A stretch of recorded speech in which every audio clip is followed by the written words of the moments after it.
Let's go jingle-less and go right to Karl Frisch. All right. We have a big show today. Yes, we do. Good morning, Karl Frisch. Good morning. I feel like he is hitting all the right notes here. What is your take so far? He is. I think it's unfortunate that we live in a country where a year later, so many people are trying to get back to the status quo of business as usual, like nothing ever happened. Yeah. Particularly I look at these powerful corporations in Washington that, at least initially said, we don't stand for this, we're not with this, we're committed to democracy, etc. But it turns out they're only committed to maintaining their influence in Washington and returning to the pay-to-play business as usual. So business after business after business have gone back on their pledges of support for our way of life here in America, and are donating hundreds of thousands, millions of dollars to people who supported the insurrection. Yeah, Karl, I just said to Travis this morning, who I miss is year ago Mitch McConnell, year ago Kevin McCarthy, year ago Lindsey Graham. Who is it? The Republicans for Responsibility did this ad. Take a listen, Karl.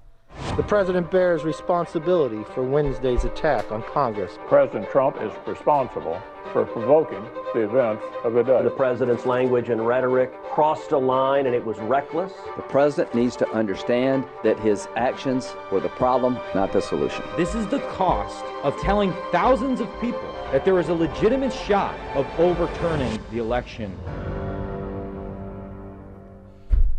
I mean, it's extraordinary. I was hoping someone was going to put all that together to air today. Mm-hmm. Yeah. Right?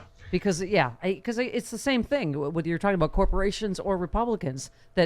And what do we keep saying about whether it was 9/11 or this terrorist attack never forget. We should never forget. We have... Not only should we never forget, we should never let them forget either. Yeah. Yeah.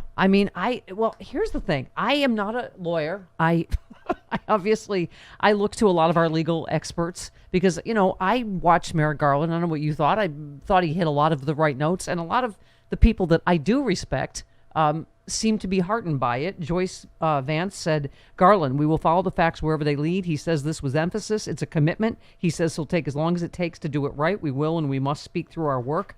This is prosecutor speak for Game On. And Black Knight says, Merrick Garland to America, SDFU, bro, I got this. So that's what some people heard. Other people that we obviously listen to all the time. Barb McQuaid said, money quote from A.G. Garland, DOJ commits to holding accountable all perpetrators of the January 6th attack, quote, whether they were present that day or were otherwise criminally responsible for the attack on our democracy. We will follow the facts wherever they lead. Glenn Kirshner said, I agree with Barb. A.G. Garland also said the DOJ will hold accountable all 1/6 perpetrators, quote, on any level. And he clearly signaled there will be only one set of norms governing treatment of the powerless and the powerful alike. I know Neil Katyal said the same thing. Lawrence Tribe was a little more impatient with what's happening, but what was your take on what you heard? And I'm probably somewhere in the middle. I'm impatient, but I'm also hopeful.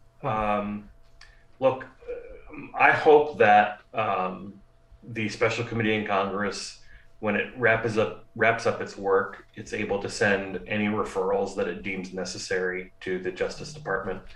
And I also hope that Merrick Garland will do right by not just the law, but the American people. Adam Schiff was asked last night, this is a key question. Is he waiting for is Garland waiting for the, 1/6 committee? And he said, I hope not. He shouldn't be.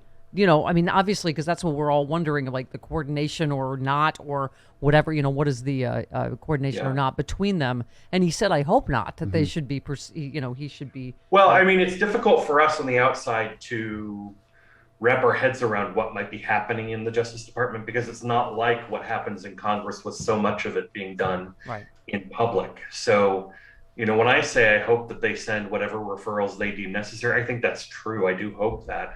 But at the same time, I do hope that, the work of the Justice Department that we can't see is diligent and thorough, and comes to the right conclusions that the law points towards, and that anybody who's in violation of that is held accountable, like he said he would. Yeah. Our podcasting partner, AG Mueller, she wrote, it's interesting. She tweeted, so during Russiagate, I was labeled an alarmist, and during the insurrection investigation, I was labeled hope porn. Thank you to everyone who trusted me. It's been weird. So hopefully we'll talk to AG tomorrow. But I guess I'm a hope monger. Yeah. As well. And I know that, Glenn Kirshner obviously deeply believes in justice. And, I trust their legal judgment.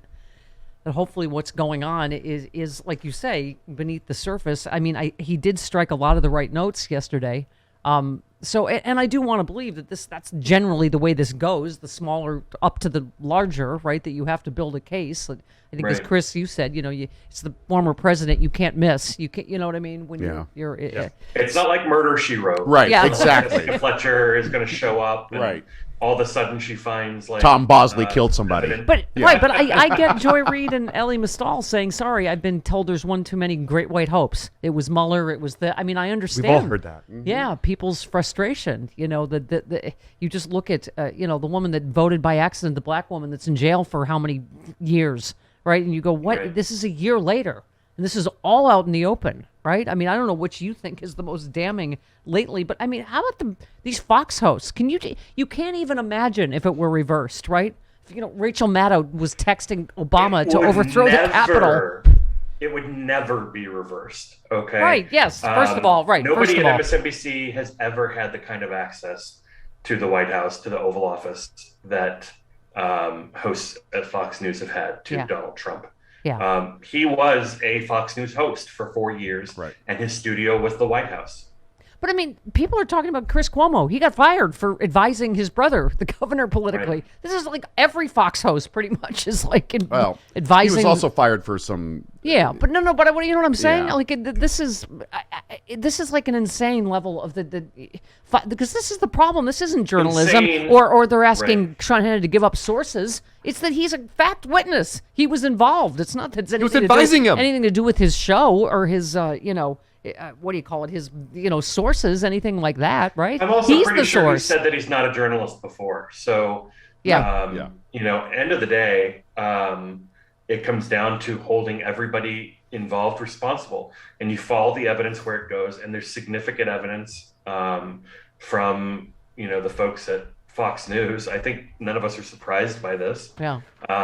There's certainly been books written about the administration that showed how much involvement there was from particularly Hannity. End of the day, hold them accountable. Get the evidence you need from them to hold those responsible accountable. Well, I mean, they all knew what was going on. Well, it seems like the vice president's staff is being very cooperative with the January 6th committee. I was thinking about you guys because you guys wouldn't care if someone tried to hang me, but apparently Mike Pence's staff was very loyal, and they might be mildly concerned. I mean, our paychecks would be gone. That would be the only reason. Your only interest in me remaining unhung. Yes, Carl's right. We would call Jessica Fletcher. She would solve it. This is the perfect house for her to investigate a crime in. Right. But they seem to have some objection to their boss being hung, I guess, so they're cooperating. But I mean, quickly everybody forgets. What's that? I mean, the one thing forgets what went on. Right. First of all, Mike Pence, you're not going to be president. Everyone hates you. The Trumpers hate you. Democrats hate you. There's not. I mean, you might as well actually be a patriot. You at least stopped at the doorstep of treason. Why not talk about why you wouldn't get in the car that day with the Secret Service? He obviously was afraid he was going to be kidnapped, and they were going to go through with this plot to overturn the election. That Chuck Grassley would step in. I mean, it's just there's so much that I'm sure we don't know all the way up to the top. No, right? I mean, look, Democrats don't like Mike Pence because of a history of never doing the right thing, and Republicans don't like Mike Pence for doing the right thing once. Right. Well said, sir. That's why you're Karl Frisch, and you're a delight. All right, honey. Thanks for coming on the big show on the big day. All right, Bye-bye. honey. Talk to you soon.